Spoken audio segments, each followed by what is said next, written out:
பற்றி பார்க்கலாம். சைமன் குழு வந்து எதுக்கு வராங்க அப்படின்னு பார்த்தோம்னா 1919 இந்திய அரசு சட்டம் மாண்டேகு சம்ஸ்போர்ட் சீர்திருத்தம் இருக்குல்ல, அது வந்து அமைச்சு 1919 ரிலீஸ் ஆகும். அதோட செயல்பாட்டை ஆராயறதுக்காக வர்றாங்க. அந்த 1919 சட்டத்தில் என்ன சொல்லியிருப்பாங்கன்னா வந்து ஒவ்வொரு 10 வருஷத்துக்கும் வந்து இந்த சட்டத்தை ஆராய்ஞ்சு நிறை குறைகள் வந்து பரிசீலனை செய்யப்படும் அப்படிம்பாங்க. ஆனால் வந்து பார்த்தீங்கன்னா அங்கே பிரச்சனை ஓவராக இருக்கிறதுனால வந்து முன்னாடியே வந்துடுவாங்க. 1927 2 வருஷத்துக்கு முன்னாடி 29 தான் வரணும், 27 வந்திருப்பாங்க. இதை யார் அமைச்சிருப்பாங்கன்னா இந்தியாவுக்கான ஆதரவு செயலர் ஒருத்தர் இருப்பாங்க, பிர்கடன் கேட் பிரபுன்னு. அவர் தான் வந்து சைமன் குழுவே அமைச்சிருப்பாங்க. எப்போ அமைச்சிருக்காங்கன்னு பார்த்தோம்னா மார்ச் 1927 இந்த மந்த்து முக்கியம். மொத்தம் 7 உறுப்பினர்கள் இருப்பாங்க. 1927 7 உறுப்பினர்கள். அதே மாதிரி நேரு அறிக்கை 1928 வரும். அதுலேயுமே 8 உறுப்பினர் இருப்பாங்க. 8 உறுப்பினர்கள் அப்படிங்க ஞாபகம் வச்சுக்கோங்க. எதிர்க்க காரணம் என்ன அப்படின்னு பார்த்தோம்னா இந்தியாவோட எதிர்கால அரசியலமைப்பை வரைகிறதுக்காக தான் வர்றாங்க. ஆனால் அந்த குழுவில் வந்து ஒருத்தவங்க கூட இந்தியர் இல்லை அப்படிங்கிறது தான் வந்து காரணம். அதனால தான் எல்லாருமே எதிர்த்திருக்காங்க. இந்திய தேசிய காங்கிரஸோட சென்னை மாநாடு வந்து சென்னையில் நடந்திருக்கு.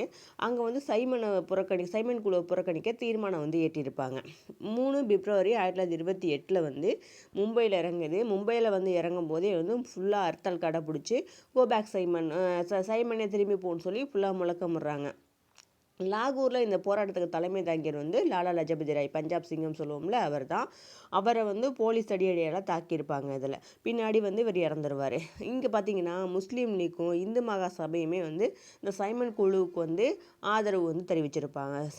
சைமன் குழு எதிர்ப்புக்கு வந்து ஆதரவு தெரிவிச்சிருப்பாங்க. அம்பேத்கர் பார்த்தோம்னா சாதியிலேருந்து விலக்கப்பட்ட சங்கம் பகிர்ந்தானிய சபா அப்படின்னு ஒன்று அமைச்சிருப்பாரா. அந்த சபை சார்பாக தாழ்த்தப்பட்டோட வகுப்பாரோட கல்வி கொடுத்த அறிக்கையை வந்து சைமன் குழுவிட்ட வந்து சப்மிட் பண்ணியிருப்பார். தமிழ்நாட்டில் பார்த்தீங்கன்னா வந்து சத்தியமூர்த்தி வந்து தலைமை தாங்கியிருப்பார். 1929 பிப்ரவரி 18 வந்து சென்னைக்கு வரும் இந்த சைமன் குழு.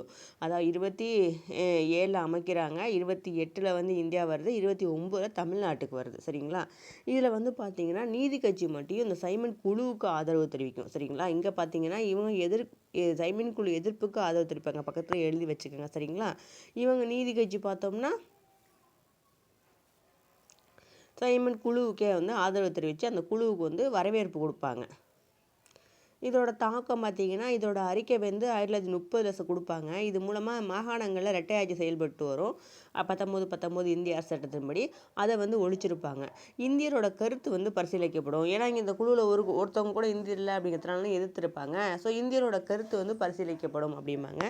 இதை பேஸ் பண்ணி தான் வந்து 1935 இந்திய அரசு சட்டமே வரும். இதை பேஸ் பண்ணி 2 வருஷத்தில் வந்து 1937 வந்து தேர்தல் நடக்கும். இதுதான் சைமன் குழுவோட தாக்கம்.